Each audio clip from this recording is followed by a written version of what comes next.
Magandang araw po sa inyong lahat. Ako po si Banat Bayat. Ito na nga pag-usapan natin ng mga may init sa issue sa ating bayan. Ako po si Libiste, mukhang ikukulong. Alam nyo, ngayon ang talagang tinatarget ng todo-todo ng gobyerno na ito ay kung hindi si Congressman Libiste. Alam mo, hindi ko maintindihan ha. Akala ko ba anti-corruption tong si BBM na to? Pero kesa na, alam mo yon, kesa na suportahan sana yung naglalabas ng katiwalian sa Kamara, pinalalabas pa na wala siyang kwenta o di kaya naman ay walang kwenta yung Cabral files, tinatawag pa nilang Libiste files. Alam mo, hindi ko maintindihan kasi wala naman sinasabi si Congressman Libiste na may kasalanan ay si Marcos. Ay bakit tila ngayon pa lang nagiging defensive na itong si BBM? Naku po. Masamang senyalis yan mga kababayan. Masama ho yan ha. Hindi ko maintindihan bakit ganun kagad ang kanilang paninira at tila gusto nang ipakulong itong si Libiste. Kasi may inutos ewan ko kasi tandaan ninyo, yung Department of Energy ay nasa ilalim ni BBM yan. So ibig sabihin, bata niya yung sekretary na naandyan. So bakit ngayon biglang meron na namang bagong issue? Kesyo pinagbabayad pa, kesyo kakasuhan pa. Ay nako, hindi maganda yan BBM. Akala ko ba anti-corruption ka? Kung sino pa yung naglalabas ng korupsyon sa Kamara, ayun pa yung inuusig mo. Gago! At ginagamit mo pa walang iba kung hindi yung attack dog mo. Gago! Na si Auntie Claire Castro. Gago! Alam mo itong si Auntie Claire halatang halata na napapagalatada talaga na inilagay dyan para maging attack dog. Ay nako, magkano ba? Magkano ba ang sahod mo dyan? Auntie Claire? Is that worth it para sirain mo ang iyong imahe, sirain mo ang iyong image at iyong perception, isirain mo ang iyong dangal at higit sa lahat sirain mo ulo mo. Gago! Di ba? Kayo halatang halata kayo Alam mo, etong mga nasa gobyerno natin halatang halata napaka-defensive ng kanilang ginagawa dito kay Libiste. Naku po. Hindi, alam mo, wala naman tayo sinasabing 100% totoo yung sinasabi ni Libiste. Pero may isang taong nagsasalita tungkol sa mga katiwalian na gaganap sa Kamara. Kesa na sana ang sagot tama yan, imbestigahan natin yan. Bukas tayo upang imbestigahan ng mga bagay-bagay. Una-una, wala namang akusasyon si Libiste tungkol kay BBM. Bakit? Bakit? Napaka-defensive nyo. Baka naman meron kayong gustong palabasin na hindi lumalabas kay Libiste kasi hindi na naman talaga nangyari. Nako. Gago!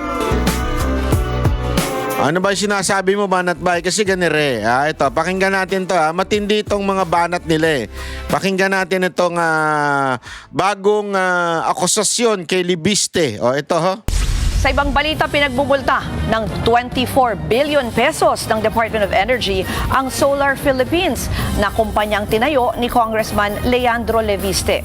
Kasunod po yan ang pagkansela sa kontrata nito dahil umano sa mga paglabag. Ayon kay DOE Secretary Sharon Garin, higit 11,000 megawatts ang sakop ng contract termination dahil sa hindi pagtupad sa kasunduan at pagsagot sa mga show cause order. May mga proyekto raw na dapat noon pang 2025 na kumpleto, pero wala umanong nangyari ni groundbreaking. Paliwanag pa ni Secretary Garin, saklaw ng multa ang performance funds, contractual obligations at iba pang bayarin gaya ng training at development funds. hindi pa sumasagot si Congressman. Grabe ito grabe ito mga kababayan Kita mo naman talagang lulugpuin itong si Libiste Mantakin mo 24 billion ang pinababayad sa kanya. Wow! Tapos sasabihin nila na hindi ito panggigipit. Ang ina niya, naku. Gago! Ilang taon na ang pamahalaan ni Marcos? 4 na taon na ho ito, pang-4 na taon na ho ito. Ngayon lang kakasuhan si Libiste at pagmumultahin. Ano yan? Gago! DOE. Tapos uululin nyo yung mga tao, sasabihin ninyo, hindi ito politika. Alam mo, walang naniniwala sa inyo. Sa totoo lang, walang naniniwala sa inyo, mga hibang kayo. Alam mo, sinisira ninyo yung sana ay marangal na trabaho ninyo, pero sinisira din nyo dahil nagpapagamit kayo sa politika. Leviste tungkol dito. Para pag-usapan pa po natin yan, nasa linya po si Energy Secretary Sharon Garin. Magandang hapon po, Secretary Garin. Good afternoon. Una muna siguro, Secretary, para mas maintindihan namin itong issue. Ano po ba particular sana itong kontrata ng Solar Philippines? Ano ba yung ina-expect natin na mapoproduce, halimbawa in terms of kuryente? Solar Philippines, I just want to start na hindi lang naman Solar Philippines ang kinancel namin, but they're part of our regular cleaning up of the service contracts, yung mga zombie contracts namin, tinatanggal namin. Just so happens that the bulk of Solar Philippines contracts is part of this. No? So, Hindi kami naniniwala. Asan yun? Ba't di nyo ilabas? Bakit hindi nyo ilabas yung mga kesyo pinagmumulta din yung iba? O yung pinatitigil ninyong iba? Hindi yung puro kayo daldal. Walang naniniwala sa inyo Una-una, dati kang congressman congresswoman. Tapos na-appoint ka dyan. Dahil alam natin, sinuportahan mo si Marcos. Tuta ka ni Marcos. Ngayon, andyan ka na naman, bumabanat ka na naman dyan para talagang ma-dishearten itong si Libiste. Alam mo, Kong Libiste, huwag kang masihinaan ng loob. Ako kasi, nung tinitingnan ko yung balita na ito, tangin 24 billion. Talagang lulugpuin ka Talagang yung tipong sasabihin mo, mananahimik na lang ako. Kaysa sa pagmultahin na content. Yan halatang halata This is a negotiation. Huwag na tayo maglokohan. Ma'am, wala pong naniniwala sa inyo. Ma'am Garin, walang naniniwala sa inyo na this is not politics. Walang naniniwala sa inyo. 4 na taon na po ang gobyerno ni Marcos dyan. Bakit ngayon nyo lang yan biglang nilabas-labas yan? Kung kailan, inilalabas na ni Libiste ang lahat ng mga may allocation. Bakit? Nandun ba si Sandro? Gago! Dahil ba nabanggit na di umano ay meron sa Office of the President na care of First Lady? Gago! Sino nag-utos sa'yo na gawin yan? Si First Lady ba? Gago! Iyan ba ang pang-bargain ninyo kay Libiste para tumahimik siya? Ay, naku. Gago! Alam mo, tanga na lang ang maniniwala sa inyo. Sa totoo lang, tanga na lang ang maniniwala sa gobyernong ito. ang contracts na na-cancel is ng Solar Philippines is capacity nun is 11,427 megawatts. Para makumpara, no, halimbawa sa amin, sa Iloilo, ang Ileco 1, siguro yung capacity na kailangan lang nun, mga 90 megawatts. Ano? So sobrang laki talaga to. Ang capacity na kailangan ng bansa, mga 20 megawatts. So more than half of the what the country needs, ang commitment ng Solar Philippines. So we had to cancel that kasi nga hindi gumagalaw ni umpisa yung mga applications, yung mga requirements na every year dapat ibigay. Grabe, no? Ngayon lang hindi gumagalaw? Ano?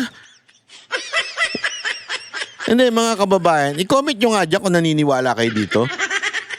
Parang yung pagpapaliwanag niya, kakala mo talagang totoo-totoo Di ba?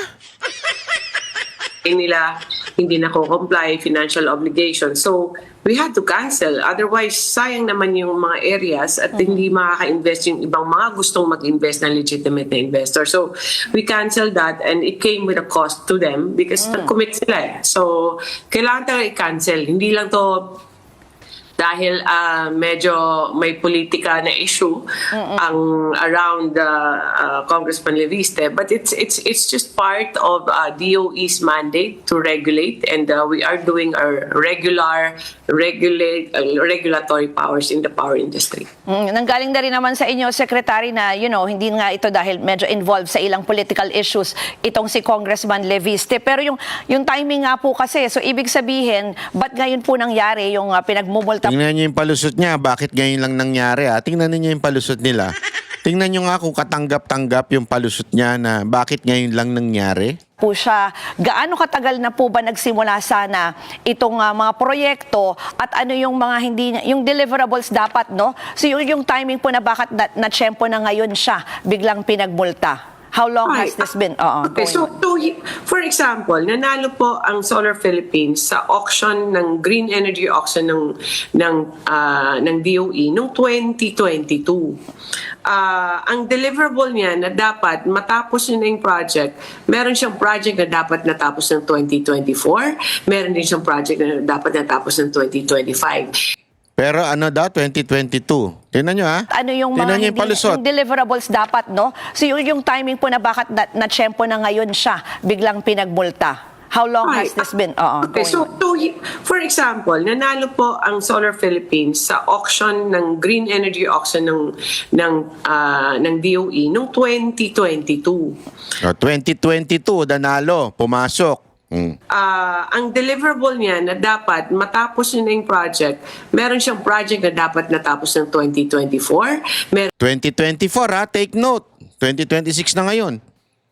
Bakit hindi inilabas nung half ng 2024? O bakit hindi nilabas yung 2025? meron siyang project na dapat natapos ng 2025. Noong 2025 tsaka 24 po, nag-cancel kami, nag-terminate kami ng contract. Hindi lang yan dahil na timing lang na maingay ang politika natin. But, alam nga, Nag-cancel na daw sila. Asan ang proof mo nun? At saka kung talaga nag-cancel sila, bakit ngayon lang lumabas? Hindi, di ba ho? Kung talaga nag-cancel sila, di sana lumabas na yan noon pa. namang hindi namin i-cancel, iba nga kina-cancel namin eh. So, tiniterminate namin yung mga contracts hindi nakaka-deliver. Bakit di lumabas yung balita na yon? Bakit ngayon lumalabas siyang ganyan? Pinaiikot-ikot nyo, hindi sagutin ng Alam mo, madam, sagutin mo ng diretso. Hindi ka sumasagot ng dare-diretso eh. I don't think na it's good enough reason na dahil may mga issues sa politika or so kung ano man mga ingay around our politics here ngayon sa gobyerno natin na i-excuse namin at hindi namin i-terminate. So it's part of our cleaning up process and we've done natapos mo namin lahat, notification, na-demand na i-post, i-renew mo yung bond mo, lahat po may notices yan, pero up to the show cause order, termination nga, meron ka pang 10 days yan mag-appeal mag-motion for wala ring response. All those communications, walang response. So, what do? We let it sit there because dahil it's a sitting congressman ang ultimate beneficiary. No, of course not. Diba? Unfair naman sa iba dyan na nagbayad nga ng penalty nila at na-terminate namin eh. So, equal footing lahat. Same treatment for everyone. The company of Timing talaga. Ngayon kayo magpapa-penalty? Congressman Leviste is a holder of several contracts. In fact, ang na-cancel sa kanya this time from 24 to 2025, 28 contracts. And DOE would be remiss in its responsibilities kung hindi namin na-penalize ang non-performance nila. Ang hirap magpaliwanag no pag nagpapalusot. 2025 pa lang na-cancel na dahil hindi nga na-deliver. So what do there's no politics there. It's just really clearly. Alam mo kung kailan yung 2025 na yan? December. Nagsasalita na si Leviste niyan. December yan yung sinasabi niyang yan. Nagsasalita na si Leviste dyan. Kumuha lang ng contract, may contract lang sila, at yun lang yung trabaho na ginawa. Nothing else. So we have to cancel kasi our country needs more electricity so that we have energy security and lower the rate. Paano po mangyayari kung hindi makabayad nitong 24 billion pesos na fines or penalties? We already communicated last year pa lang, December, that they have to pay this amount of fines, ano?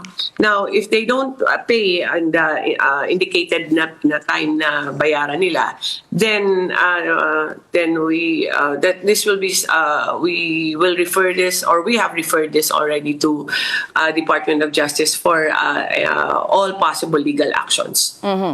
Yung isa pa po binanggit nyo naman, no, na parang yung tono nyo na parang hindi naman siya sinasingle out kasi may ibang mga kumpanya na parang may similar din na ganito na halimbawa pinagbabayad nyo rin or may violations. Ilan po ba yung mga kumpanya na ganyan? At itong isa pang kumpanya ni, yung mga kumpanya ni Leviste, may iba pa rin po bang kontrata or baka may iba pang violation? Alam mo, ito yung alam mo napaka-obvious, di ba? Napaka-obvious na galaw ito ng gobyerno natin. At ito'y walang iba kung hindi mismo na nanggagaling kay BBM. Hindi naman po gagalaw yung mga yan nang hindi ho nautusan. Kasi this is a big thing. Para ikaw ay mag-penalize ng isang kumpanya ng 24 billion, imposibleng hindi mo ipapaalam ito o imposibleng walang alam ang presidente. Kung wala siyang alam, tangina mas lalo siyang inutil. Di ba? Pero dyan, napaka-obvious. Napaka-obvious na ito'y galaw ng Malacanang. As a matter of fact, may birada pa nga ho si Claire Castro na kesyo sinabi niya pa na hindi ito Cabral Files. So, yung bang mga ganong atake, nakakapagtaka lang talaga. Bakit praning na praning si Marcos o si First Lady dyan sa issue ng Cabral Files? Kasi alam mo, noon meron ako naririnig na mga bali-balita. Ito, bali-balita lang naman na nadidinig ko. Ako, hindi ako naniniwala kasi sa mga ganyan. Honestly eto, just to be honest with you, pag may nagkwento sa akin, kahit pa yung nagkwento ay hindi galing sa chismoso o chismosang tao lang, ito'y talagang nanggaling sa mga nasa loob ng gobyerno, mga opisyal na ng gobyerno na nagkikwento, hindi kagad ako naniniwala kasi baka mamaya pain lang. Alam mo yung ganong klaseng ayoko kasi ganon Una-una hindi talaga ako gullible. Ako yung tao na masyado akong pag sinabihan mo ako ng something, umuoo lang ako sa'yo, but it doesn't mean naniniwala ako sa'yo. Umuoo lang ako, kunwari sinasakyan lang kita, pero hindi ako yung tipo ng taong, okay na yun, totoo na yun, tapos ibabalita ako. Diba? Noon, matagal ko nang naririnig yan na merong napupunta kay First Lady. May mga binibigay sa kanya. Although, syempre yung mga ilang atat sa content na vloggers, kinikwento kagad yun. Kasi ganito, merong ganito talaga yan si First Lady, ganyan. And kinikwento nila without even verifying it or without even, walang may pakita. Kasi ang hirap mong sabihin yun Ayoko magsabi na, may ibinibigay parang may tawag silang term na ginagamit doon. Nakalimutan ko na yung eksaktong term doon. Yung term na parang ibinibigay mo doon every month, kita doon sa mga department na ganito, sa mga department head na nagbibigay at kailangan magbigay kay First Lady. May mga ganun na kwento. Ako, para sa akin, okay. Pakitaan nyo ako. Pakitaan nyo ako ng resibo. Pakitaan nyo ako ng not literally na resibo Pakitaan niyo ako ng ebidensya bago ako maniwala.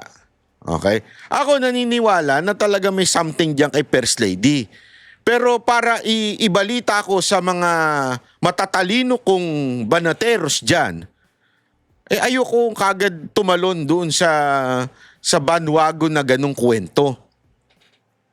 Until eto ngang lumalabas kay Cabral Files. 'Di ba? Merong lumabas dito na naibalita dito na meron umaabot yung allocation kay First Lady. Yun ang lumabas sa isang balitang nakita ko sa isang post sa social media nung nilabas ni Libiste itong Cabral Files. Yun, kaya natin binabanggit ngayon dahil merong pinakitang ebidensya. Now, whether it is true or not true, it is up to us to believe. Tama, mali. Hindi ko sinasabing that is true, that is not true. It is for us na mag-conclude kung tama ba ito o hindi. Pero the way we conclude, depende yan sa mga circumstantial evidence. Ibig sabihin, kunwari, yung isang murder case, 'di ba? Merong ebidensya ng lumabas, yung halimbawa, yung kutsilyo, 'di ba? Yung kutsilyo na ginamit doon sa crime. Eto 'yun. Hindi mo kaagad paniniwalaan na eto 'yun. Makikita mo. Kailangan mo na mga collaborating, alam mo 'yun, statement or witness. Oo, yan nga yung itsura ng kutsilyo, nakita ko. Pwedeng pinadaan sa forensic. Kailangan merong magsusupport doon sa mismong ebidensya. So ano ibig ko lang sabihin? Yung ebidensya po na doon sa Cabral Files na lumalabas yung pangalan ng Office of the President through the First Lady, ang akin lamang, totoo ba ito o hindi? Anong ebidensya? Ano ang mga circumstances that would say it is possible? Etong ginagawa ninyo kay Libiste na ang umaatake ay ang isang sekretary sa Department of Energy, ang umaatake isang taga-Office of the President na yung press officer ninyong si Yuse Claire Castro. Aba, ito'y nagbibigay ng karagdagang timbang doon sa akusasyon doon sa Cabral Files na merong allocation sa Office of the President through the First Lady. Naintindihan niyo ibig sabihin? Dahil sa mga ginagawa ninyong panggigipit na nagsisimula o nanggagaling sa executive branch na pinamumunuan ng presidente, nagkakaroon tuloy ng timbang yung mga lumalabas na balita. Naintindihan niyo ibig sabihin? Hindi man tayo kagad makapaniwala nung una dahil parang, ewan ko, parang gano'n, di ba? Parang yung mga chismis na may natatanggap, si First Lady, mga ganyan-ganyan, parang ayokong sa totoo lang ako, nagiging honest lang ako. Kasi sabi ko nga sa inyo, hindi po makitid ang isip ko.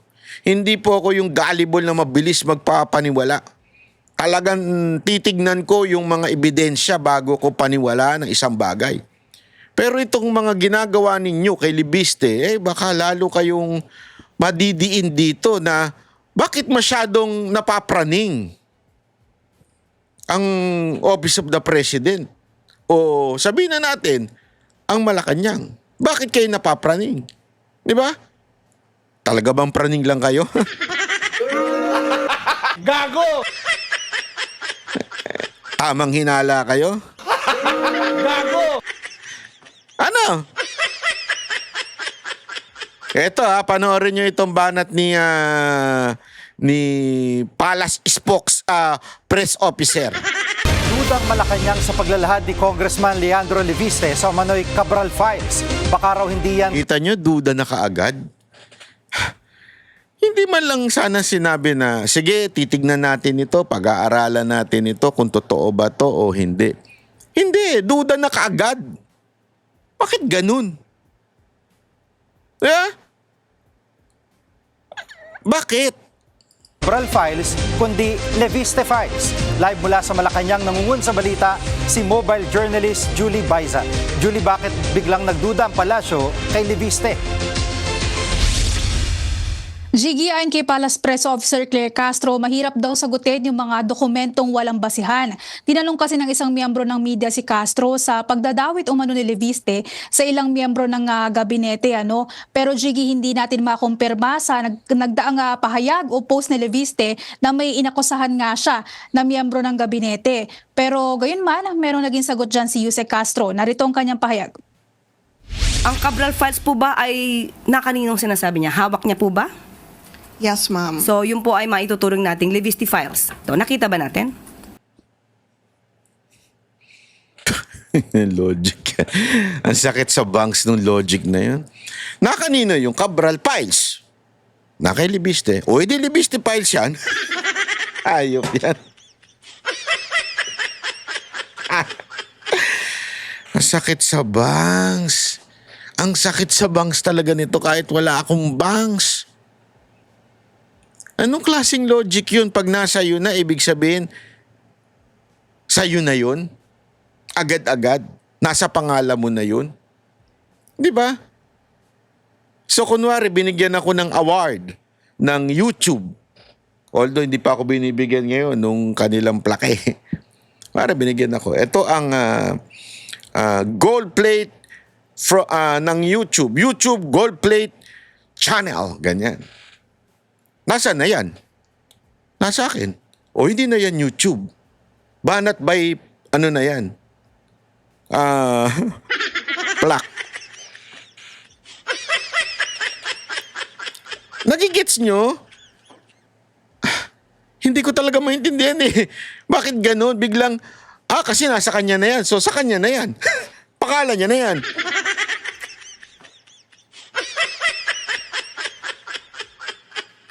Di ba? Naintindihan niyo ba ibig ko sabihin? So anything that you possess right now is no longer named after doon sa kumpanya na yon. Di ba? So pag bibinigyan ka ng kunwari binigyan ka ng motor, BMW GS 1250. Nasaan na yan? Nasa akin na yan. Hindi na ngayon yung BMW. Banat by GS 1250 na yan ngayon. Kasi nasa yun na eh. Malabo eh, no? Anong klase may utak ito? Alam mo, Madam Yusek Claire, ko sa'yo talaga, parang awa mo na magkamatulog ng basa ang buhok. Gago! Nakakasira ng ulo yun. Nababawasan ng mineral sa utak mo. Gago! Personally, ma'am, ako hindi. Oh yes. So, di po ba mas mahirap tugunan ang mga dokumentong hindi nakikita? Bakit hindi ninyo tignan? Bakit hindi nyo alamin? Inusgahan nyo na kaagad. Again ulitin ko. We are not saying that the entire Cabral Files na claim ni Leviste ay totoo. Ang akin lang, bakit sarado na kagad yung isip ninyo? Bakit hindi nyo muna imbestigahan? Tingnan nga natin yan. May katotohanan ba yan? Bakit agad-agad? Hindi totoo yan. Matik na kagad eh. Napapagalataan tuloy masyado kayong praning. Hirap tugunan ang mga dokumentong puro insinuations. Mahirap tugunan ang mga dokumentong wala pang anumang basihan at wala pang ebidensya ng anumang anomalya. At sa ibang usapin, Julie, may payag si Congressman Toby Tiangco na hindi niya susuporta ng impeachment ni VP Sara kung di maaresto si Zaldico. May payag ba dyan ang Malacanang? Jiggy, hindi sang-ayon si Palace Press Officer Claire Castro sa naging pahayag nga ni Congressman Tiangco. Ayon kay Castro, magkahiwalay dapat na usapin yung impeachment at yung Pag-usapan natin ito pa. Alam mo, isa pang matindi ngayon yung awayan ni Lacson at saka ni Amy Marcos. May banat si Amy Marcos at saka si Lacson nagbabanatan. At nako, merong inamin si Lacson. Hindi daw siya bakla. Gago!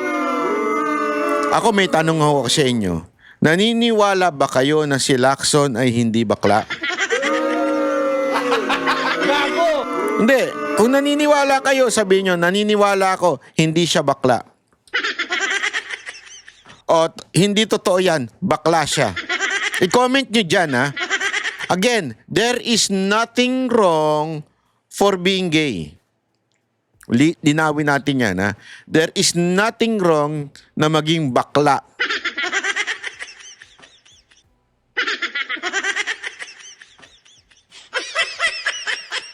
Pero, ang tanong, naniniwala ba kayo? Magsabunutan daw kami. Yan ang reaction ni Senator Amy Marcos sa issue ng di umano ay pork barrel sa 2026 GAA. Hindi niya sinabing ganon na magsabunutan kami. Walang sinabi si Amy magsabunutan kayo. Sabi nga niya, baka sa ano mo nga daw, baka sabunutan mo siya. Hindi daw mananalo si Amy. Yun ang sinabi niya, pero hindi kanya hinamon na magsabunutan kayo. Toy, te, wag mong dagdagan, te. Dinadagdag bawas mo, te. And her baseless insults and untruthful criticisms against the Senate Blue Ribbon Committee, which I chair. Either Senator Amy thought na piluka yung buhok ko or she was insinuating na bakla ako. Kaya siya nagamon ng sabunutan. On both counts, I say nothing can be farthest from the truth. Una, hindi po piluka ang aking buhok. Idugtong ko na rin na walang peke sa mukha ko. Ay, Hindi rin pustiso ang ngipin ko. nako. My teeth are all Amy, sagutin mo ngayon yang akusasyon na yan. Yung insinuation na yan. Na wala daw gawa sa mukha niya. Masama bang may gawa sa mukha? Ako nga may gawa sa mukha ko eh. Dati po akong pogi. Pinasira ko lang yung ilong ko. Kasi nasobrahan eh. Pogi masyado. Sabi ko, malakas na nga yung dating ko.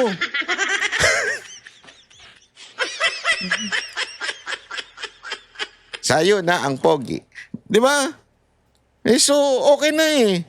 Sabi ko nun, ayoko ng ganito, pogi. Kaya papasira ko ilong ko. Yung pinasira ko ilong ko. Kaya pangit na tayo ngayon. Di ba? Pero may masama ba dun? Fine. Ulitin ko. Magsabunutan daw kami. Yan ang reaction ni Senator Amy Marcos. Nangyari dun? Anomalies. Hence, we'd like to know more. Wait, sorry. Ulitin ko. Walang peke sa anumang bahagi ng aking muka. Pangalawa, lalong hindi ako bakla. Oh? At kung iniisip ni Senator Amy na bakla ako, wala siyang maaaring makita. Naniniwala ba kayo na hindi siya bakla?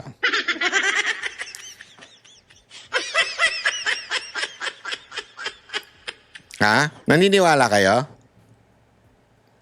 Ay, tingnan natin. Na macho dito sa mundo. Pangalawa, or anyway, please don't get me wrong, I have nothing against homosexuals. It is their choice and I respect them for that. But as far as I'm concerned, kahit hindi ako kagwapuhan, para sa akin, masarap pa rin na maging tunay na lalaki. Kala. Iba yung dinig ko. Masarap pa rin ang tunay na lalaki.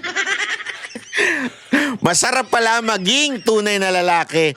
Nawala kasi yung maging eh. Parang ang dinig ko, masarap pala ang tunay na lalaki.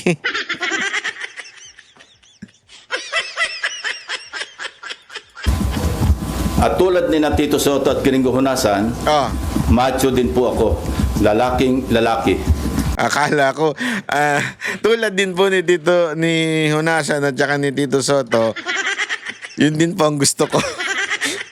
Hindi, yun ang dinig ko kasi. Pero hindi siya bakla. Huwag kayong ganun. Nilinaw niya na, hindi siya bakla.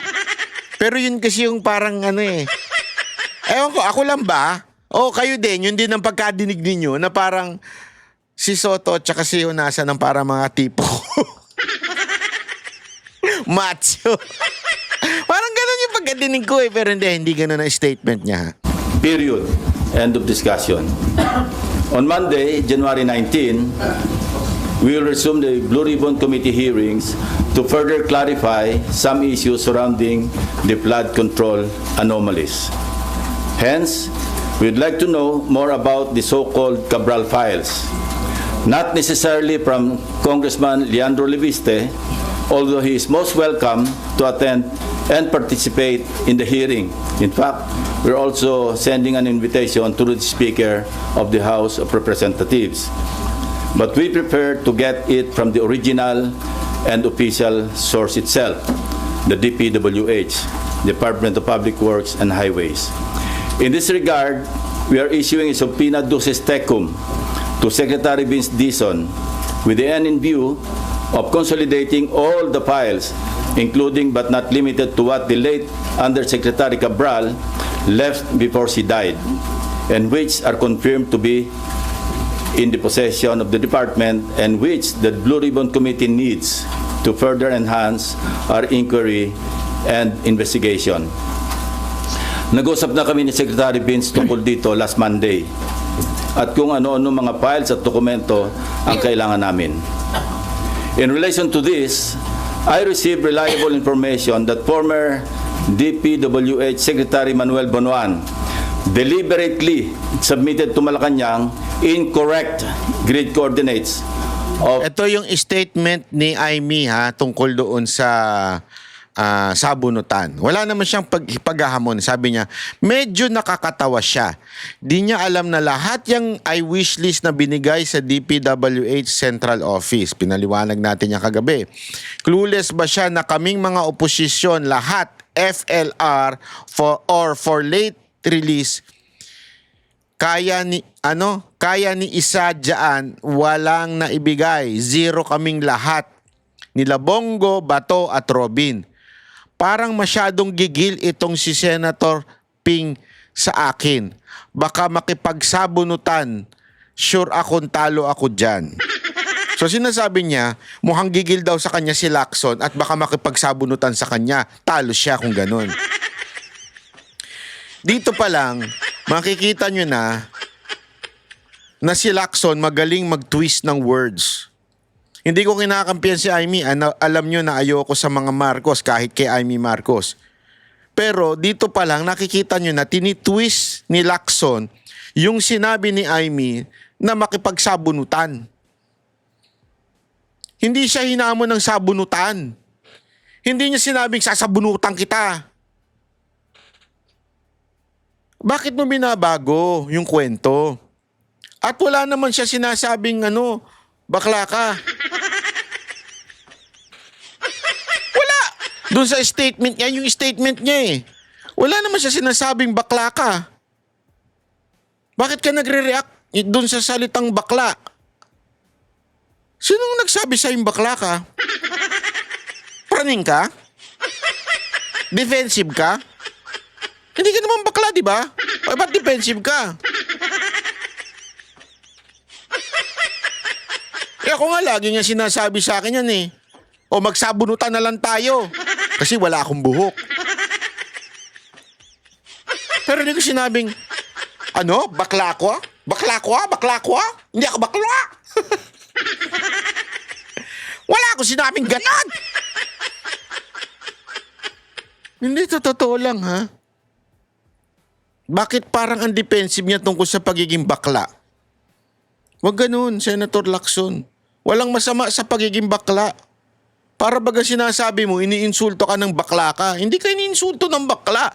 Wala sa statement ni Aimee na sinasabi niyang bakla ka. At wala namang masama maging bakla Dati akong bakla. Kaya lang nakalunok ako Ayoko na. thousands of flood control projects all over the country which formed part of the Sumbong sa Pangulo website. This resulted in grossly inaccurate data involving some 421 ghost projects on previously inspected flood control projects earlier reported to the public by the said department, and which they are now trying to rectify. Basta yan yung sagot niya. At ang sagot naman ni Aimee, okay, ito ang sagot ni Aimee ipakita na rin natin para maganda. Kasi para dyan sa issue ng chotomate kudasai. Nagaishimasu. Kudasai. Chotomate. Ayan, yan ang sagot ni Aimee. Ang sabi niya, hindi ko naman sinabing bakla siya. Gago! Pero napakababaw palaga ng kahulugan niya sa kung anong ibig sabihin ng tunay na lalaki. Walang masama sa pagiging bakla at ganun din sa pagpapa-enhance ng kahit ano pa para sa sarili mo. Ito matinding pitik, sabi nga. Desisyon ng tao kung gusto niya magpagawa ng kahit ano sa sarili niya. Desisyon niya yun. Desisyon niya rin kung gusto niya sirain ang muka, pangalan at dignidad niya. Parang mahirap intindihin. Pero ito, pitik. Parehas siyang natatanong ng magkano. Ibig sabihin, sa desisyon mong magpagawa ng muka, magkano ginagastos mo dyan? Magkano ba ang damage? Di ba? Yan ang lagi sinasabi, di ba? Pagka ikaw magbibigay ka doon sa isang traffic enforcer o doon tumulong sa yung pulis, sabihin mo, magkano ba yung abala ko sa iyo? Magkano ba yung abala ko sa iyo? Magkano ba yung damage natin diyan? Yeah? Yun eh. So sa desisyon ng pagpapagawa daw ng muka, magkano? Yun yung una niyang tanang. Kasi parehas eh. Ano yung pangalawa? Sa desisyon niyang sirain ang ng muka, pangalan at dignidad niya, magkano? So parang sinasabi ni Aimee, Ping Lacson, magkano ang bayad sa'yo sa mga statement mo na sisira ang mukha mo, pangalan mo at dignidad mo. Gago! Again, hindi tayo nagsasabit nag-aakusa ha. Atin lang pong tinitignan ng maigi. Ang ini-exegise. Walang ganong word. Ano yun? Tinitignan talaga natin na mabuti kung ano yung sinabi ni Aimee. Magkano magpagawa ng muka na sa sarili? At magkano yung mga prinsipyo mo na kung saan nasisira mukha mo, pangalan at dignidad? Patay tayo dyan. Kasi ayan mukha, pangalan at dignidad niya. Sino yung niya? Si Soto ba yun? Hindi. Si Hunasan ba yun? Hindi. Sino ang kausap niyo dito? Si Lacson. So magkano ang dahilan ng pagkasira ng mukha mo, pangalan at dignidad? Yun ang sinasabi. Gago! Di ba? Again it doesn't mean bubuhat ako si Aimee Pero gusto ko yung sinabi niya. Alam mo, feeling ko lang naman to Feeling ko si Daryl pa sumasagot. Hindi si Aimee. Alam naman natin, di ba? Si Daryl pang parang PR niya Feeling ko si Daryl pa sumasagot nito. Kasi yung pagiging witty, kuhang-kuha ni Daryl ganyan siya sa mga mga short film niya di ba? Tsaka, ewan ko, bakit? Masama ba na masira yung mukha ni Senator Aimee sa pag-enhance niya? Wala namang masama dun. Ikaw naman, Lacson. Nasira ba? Gitna lang ako mga kababayan. Kasi parang gano'n ang, di ba, yun ang sinasabi ni Lacson na enhancement di ba? Ay, naku po, malupit talaga itong mga ganitong banatan nitong dalawang to. Hoy, kayong dalawa, umayos nga kayo! Hindi ako bakla. Naniniwala ba kayo? Ewan ko ha. Kayo mga kababayan, pwede bang paki-comment nyo nga dyan? Sige na, sagutin nyo naman ng aking katanungan. Kung naniniwala ba kayong hindi bakla si Lacson? Di ko alam kasi. Alam mo kung anong tinatawanan ko? Hindi yung pagiging... hindi yung bakla issue eh. Ang tinatawanan ko, masyado siyang defensive. Di ba? Wala namang sinabi sa kanyang bakla siya. Yung sabunutan niya, hindi naman niya sinabing, oy, sabunutan tayo. Wala naman siya sinabing ganun. Di ba? Pero bakit parang ganun kaagad ang ano sa kanya, ang dating sa kanya, na hinahamon siya makipagsabunutan? Di ba pwede suntukan? O duraan? O pa, gano'n silang dalawa no? Ay, naku, kayong dalawa talaga. Umayos nga kayo. Kayo talaga, ang dami-daming issue eh. Eto merong isang bagay na kinagulat ko kung bakit din. Nagulat din daw si Lacson eh. Kung bakit si Torre pumapasok dito kay Bernardo. Naalala ninyo, ito si Bernardo, yung Yusek. Siya yung siya ang kaisa-isang pinagdadalhan ng pera at nagbibigay daw sa mga senador at congressman. At ang pinangalanan niya at todo-todo niyang dinidiin ay walang iba kung hindi si Senator Bong Revilla, si dating Senator Bong Revilla.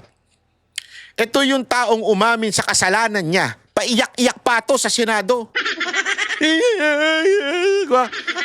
Kesyo aminado siyang may kasalanan siya. Tapos, biglang turo lahat kay Bong Revilla. Alam mo yung style niya na paiyak-iyak na kala mo may remorse sa sarili niya na tapos siya naman ang may kasalanan kasi binibigay ko lahat sa kanya eh. Style bulok eh, di ba? Pero dito ka magtataka, bakit gusto kunin ni Torre? I also intend to clarify with former Yusek Bernardo the circumstances behind a failed attempt by former Chief PNP and now MMDA General Manager Nicolas Torre to take him under the custody of the latter and find out for what purpose. We will also issue subpoena to personalities who snubbed our invitations during the last hearing under pain of contempt and arrest by the Senate Sergeant at Arms. With all that said, I'm ready to answer your questions. Sir, pa-clarify lang, tama po ba yung sinabi niyo kanina na si Bernardo is seeking custody kay... Grabe yung pagkaintindi ng media, no? Ang linaw ng sabi ni Lacson, failed attempt of Torre. Tapos ang tanong, Sir, pakilinaw, sabi mo ba na si Bernardo may gustong pumunta kay Torre? Puta. Parang nag-aral ka ba ng journalism kung sino ka mang media ka? Alinaw na sabi niya, tinan niyo Also intend to clarify with former Yusek Bernardo the circumstances behind a failed attempt by former Chief PNP. Failed attempt by Bernardo o si Torre? And now MMDA General Manager Nicolas Torre to take him under the custody of the latter and find out for what purpose. We will also issue subpoena to personalities who snubbed our invitations during the last hearing under pain of contempt and arrest by the Senate Sergeant at Arms. With all that said, I'm ready to answer your questions. Sir, pa-clarify lang, tama po ba yung sinabi niyo kanina na si Bernardo is seeking custody kay... Hindi. It's the other way around. Okay. Si General Torre po. Yeah. Nagulat siya nung meron Bigay muna natin ng background kung sino itong Bernardo ito para mas malalo nating maintindihan. Kasi, alam nyo, importante maunawaan natin to bago pumasok yung kay Torre. Okay? Eto, si Bernardo, ito yung tinuturing si Yusek Bernardo bilang utak at pangunahing benepisaryo ng katiwalian. Hindi ito testigo. Siya ang utak ng katiwalian. Siya ang nagmamaniubra ng lahat. Dinawin natin Pangalawa, hindi dapat pagkatiwalaan ng kanyang testimony dahil kriminal mismo ang pinagmula ng katotohanan. Don't ever forget, billions of money were lost.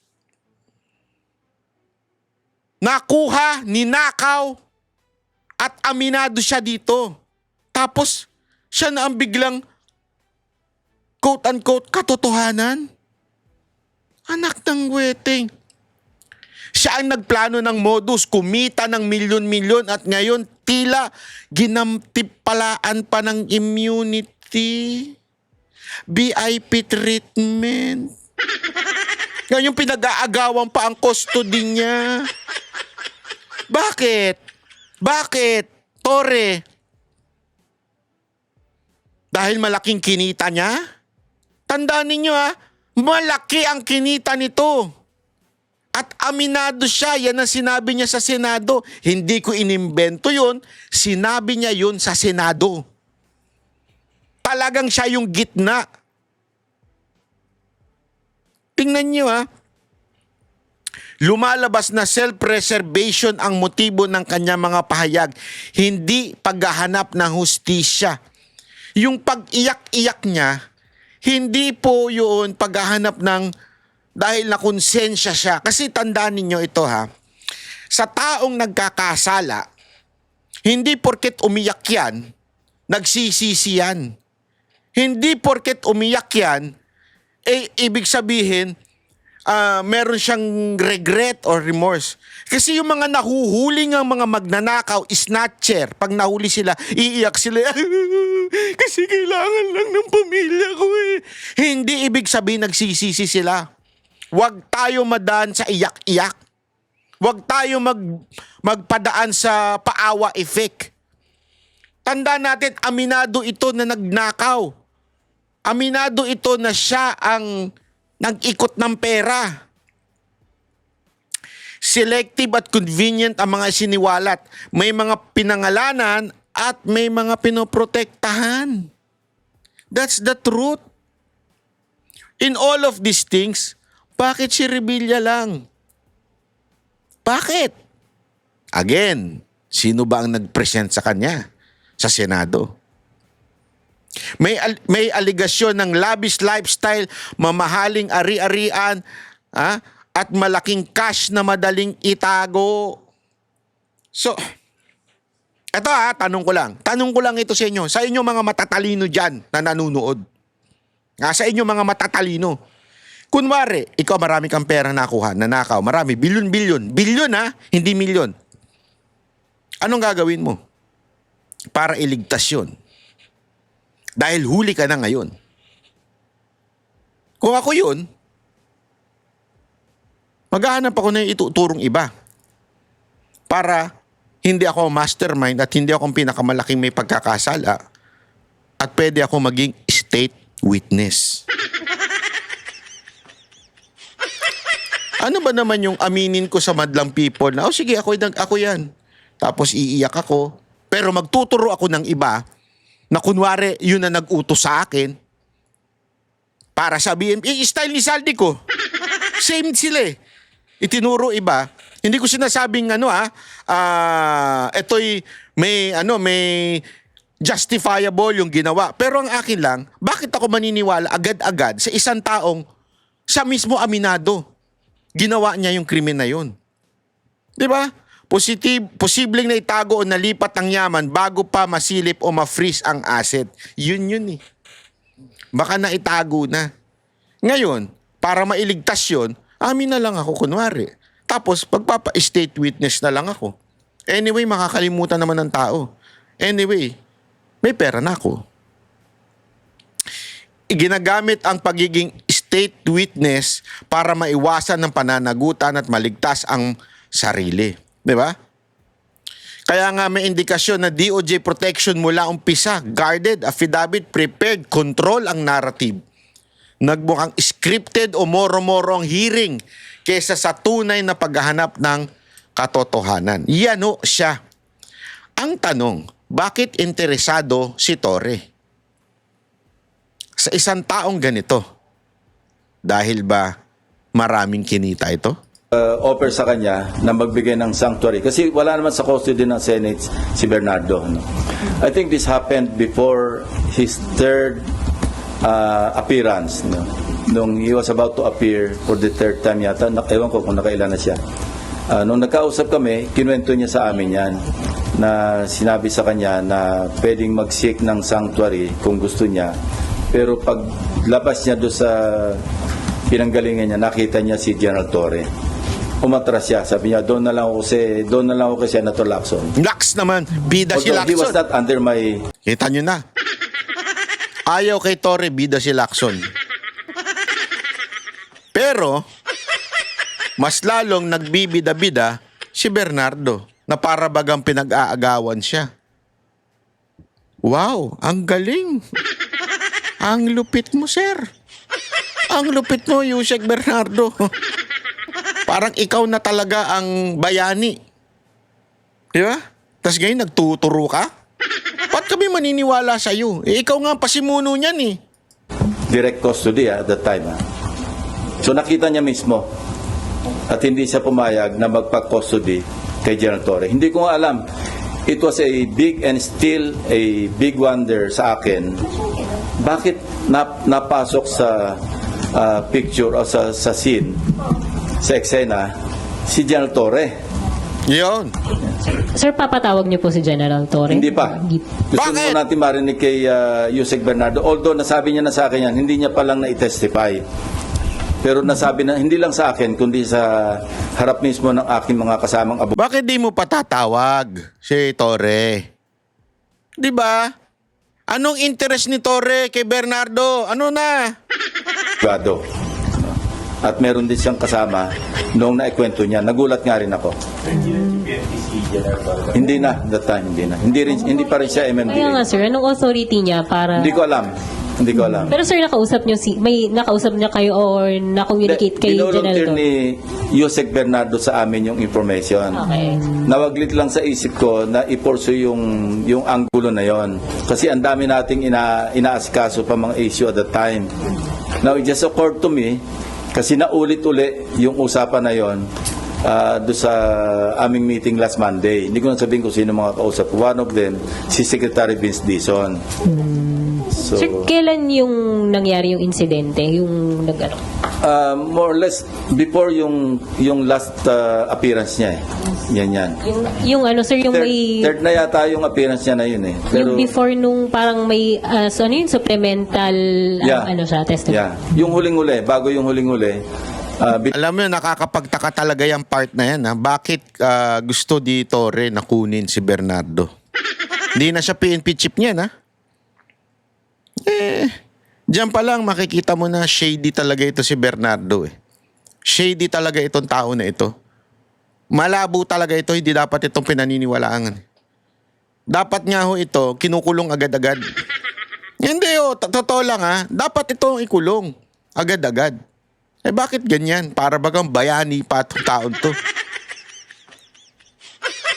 Eh alam naman natin, isa pang pagdating sa integridad, wala ito si Torre, di ba? Eh bakit kaya? Ewan ko, mga kababayan. Sagutin nyo nga po dyan sa ibaba kung anong sa tingin ninyo ang dahilan kung bakit gustong kunin ni Torre ito si Bernardo at bakit tila ito si Bernardo aminadong may kasalanan, aminadong siya ang talagang dumidiskarte, ngayon siya pa ang bayani. Lagay nyo nga po dyan sa baba kung ano ang inyong masasabi. At huwag kakalimutan mag-like and subscribe dito po sa Banat Bay Channel para updated kayo sa palagiang paglabas ng ating mga video. Okay, maraming salamat po ha. Don't forget to subscribe. At kung pwede rin, kung gusto niyo suportahan si Banat Bay, magpamembro na rin kayo dito sa Banateros. Dito sa Banat Bay Channel, ha? Okay. Maraming salamat po. God bless everyone. Kita ulit tayo sa susunod na Banat Bay.